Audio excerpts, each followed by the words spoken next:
The sun was just dragging itself up over the horizon, laying its orange fingers across the empty plains. The air still carried that cool bite of dawn, the kind that wakes a man up from his bones outward. Dust floated low, lazy as cattle in summer shade, and in the middle of that silence stood a man named Clayton Reeves, city man once. Now rancher by choice, or maybe by some wild calling he didn't rightly understand yet.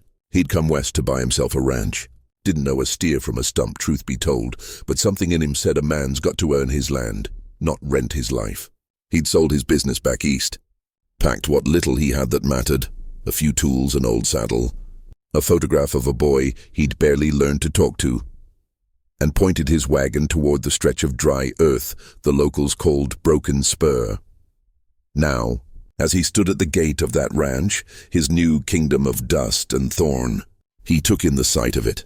Fences falling like tired soldiers, barns tilting toward the wind, grass burned brown by years without enough rain. It was not much to look at, but it was his, and that meant something, maybe everything. Open the land, he whispered to himself, words he'd once read in a book about pioneers, and do it with grit. The first weeks near tore him apart. The work was mean, the weather meaner. His hands blistered, his back protested every sunrise.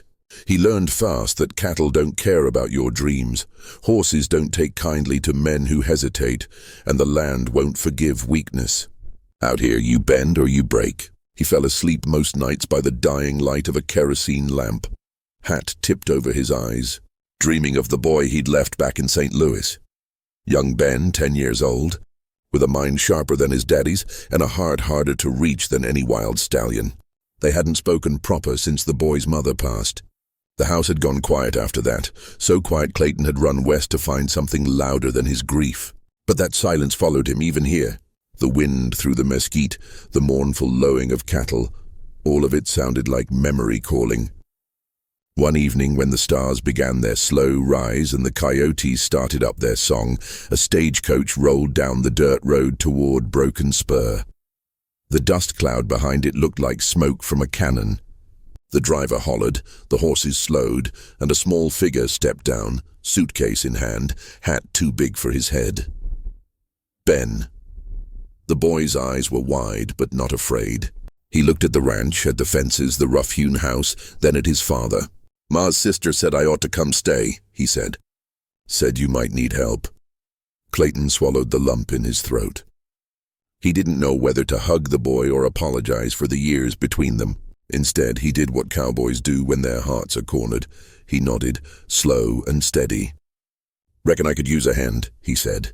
The boy smiled, just a flicker of light, then looked around at the spread. "This place needs a lot of fixin', Pa." "That it does, son. That it does." And so began their quiet war with the land and with themselves. Second scene, months passed. The ranch began to breathe again. They'd fixed the fences, patched the barn roof, and driven their first small herd through the canyon trail. The boy had grown lean, sunburned, and tougher than he'd ever been back east. He learned to rope, to ride, to spot a snake before it spotted him. And the man, well, he learned something too. That the land wasn't the only thing needing taming.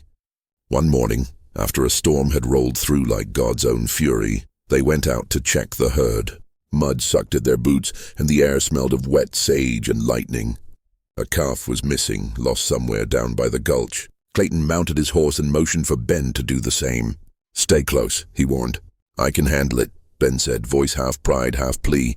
They rode for hours, searching the gullies, calling out over the thunder's dying echo.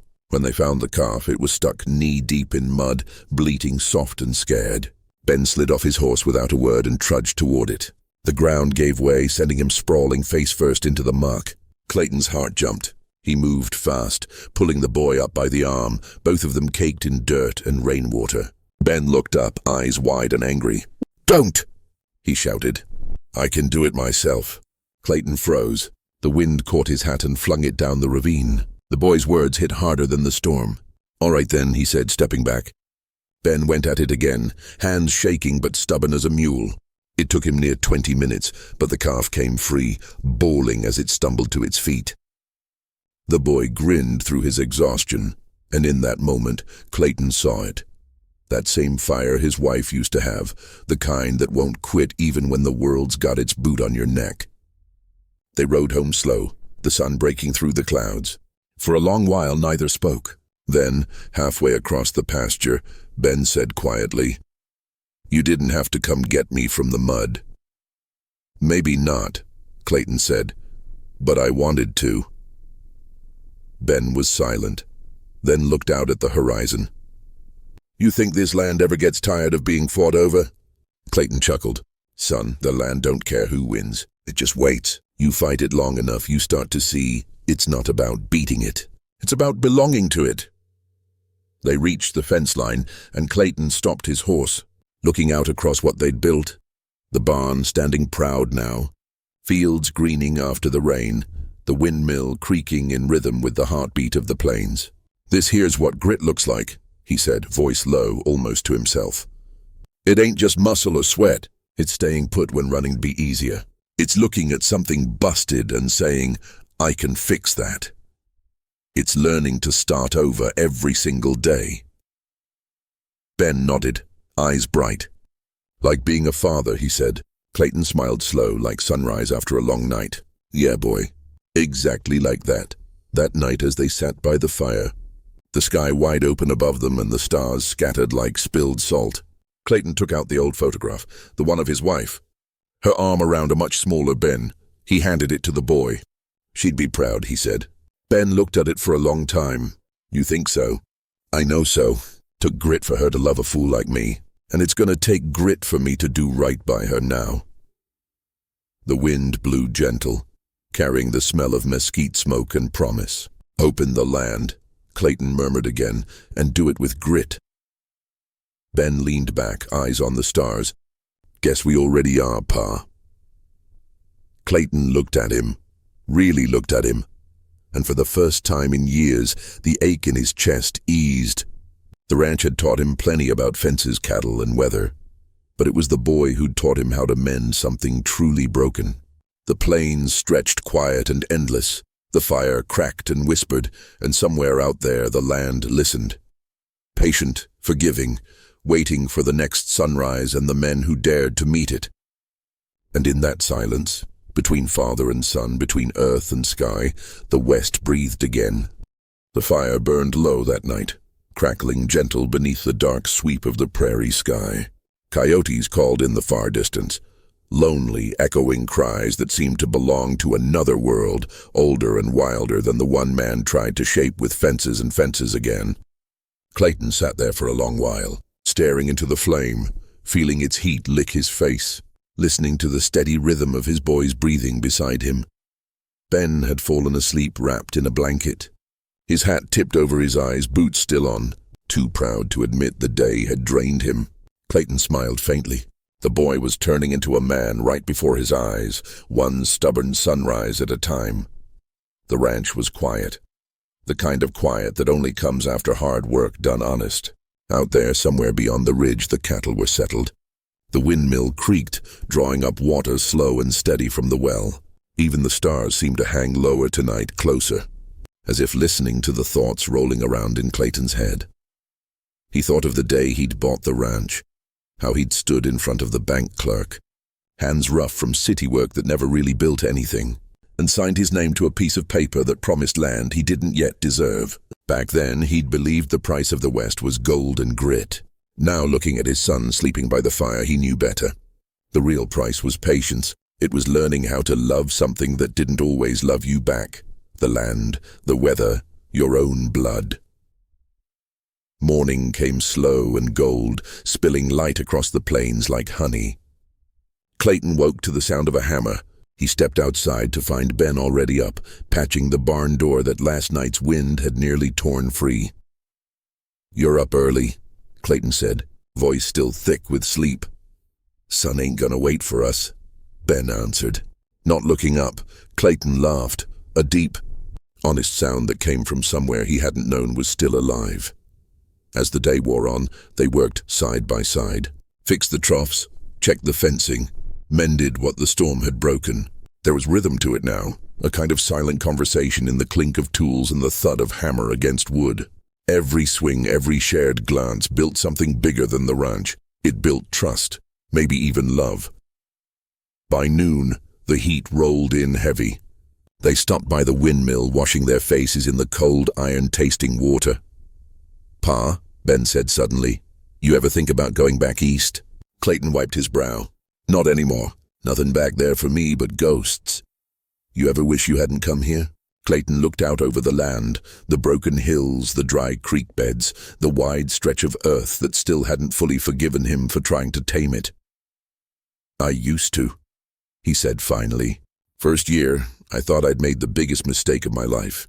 But then I realized the land's not supposed to make it easy. It's supposed to make you earn every inch you stand on. That's how it teaches you who you are." Ben nodded slowly. "Guess that's like being a father too." Clayton smiled. "You're getting wise, boy." "Ma used to say you were wise too," Ben said softly, eyes still on the ground. "I didn't believe her," Clayton chuckled low. "She gave me more credit than I deserved. But maybe she saw something in me I couldn't." They stood there quiet for a bit, the wind tugging at their shirts, the land stretching endless all around. Later that evening, they drove the herd out toward the western pasture. The sky blazed red and gold, the kind of sunset that made the world look brand new. Dust rose around them, glowing in the fading light. Clayton reined in his horse and turned to watch Ben ride ahead. The boy sat tall in the saddle now, sure and steady. Not the same child who'd stepped off the stagecoach months ago. This one belonged to the land, to the wind and the work and the wide horizon. Clayton felt a strange mix of pride and sorrow twist in his chest. A father builds his son to stand strong, but when he finally does, you realize he no longer needs you to hold him up. They reached the ridge just as the sun dipped low. From there, the whole spread lay below them. The barn glowing warm in the distance, the creek glinting silver, the herd moving slow across the plain. Ben turned in his saddle. "Looks different from up here," Clayton nodded. "Everything does once you've put the work in." The boy was quiet, then said, "You think Ma would have liked it here?" Clayton's voice caught. Yeah, she would have loved it. She liked things that were rough at first but turned out worth the trouble. Ben smiled faintly. "Guess that's you, Pa." Clayton laughed, shaking his head. "Careful, boy." That almost sounded like a compliment. They rode down the ridge as the stars began to prick the sky again, faint and patient. The night came cool, full of the smell of sage and earth. The ranch lay before them, small and fragile in the middle of all that wildness, but somehow alive. When they got back, Ben helped unsaddle the horses, fed them, and lingered near the corral, looking out at the dark. Clayton joined him, standing shoulder to shoulder.